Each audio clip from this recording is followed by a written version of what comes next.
Juin 2014. Le groupe État islamique s'empare de la deuxième ville irakienne, Mossoul, puis proclame un califat à cheval sur l'Irak et la Syrie. L'organisation djihadiste et son chef Abou Bakr al-Baghdadi prennent le monde par surprise. Mais le groupe tisse sa toile depuis une décennie sous différents noms, puisant ses racines dans l'invasion américaine de l'Irak qui déloge Saddam Hussein en 2003. Aux origines, un homme, Abou Musab al-Zarqawi, ce Jordanien s'impose à la tête de l'insurrection contre l'armée américaine et les politiciens, principalement chiites, qui ont pris le pouvoir. Très vite adoubé par Oussama Ben Laden, Zarqawi prend la tête d'Al-Qaïda en Irak. Son but déjà, rendre le pouvoir aux sunnites et établir un État islamique. Zarqawi est tué en 2006.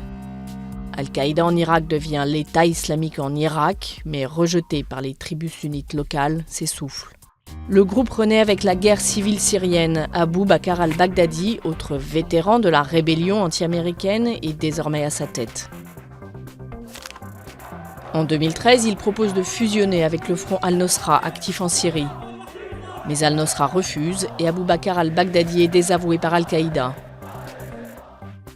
C'est la rupture, mais Abou Bakr al-Baghdadi et son nouvel État islamique en Irak et au Levant, transformé en État islamique en 2014, poursuit son extension.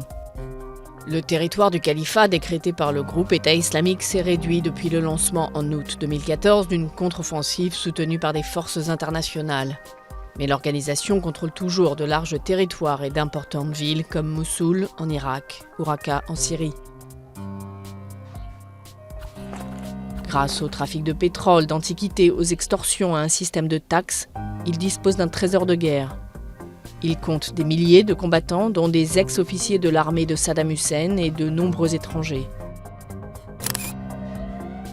Attentats spectaculaires contre ses ennemis proclamés dans la région ou plus loin comme en France, frappé sur son sol le 13 novembre 2015, décapitation filmée d'otages, le groupe État islamique a fait de la mise en scène de l'horreur une marque de fabrique.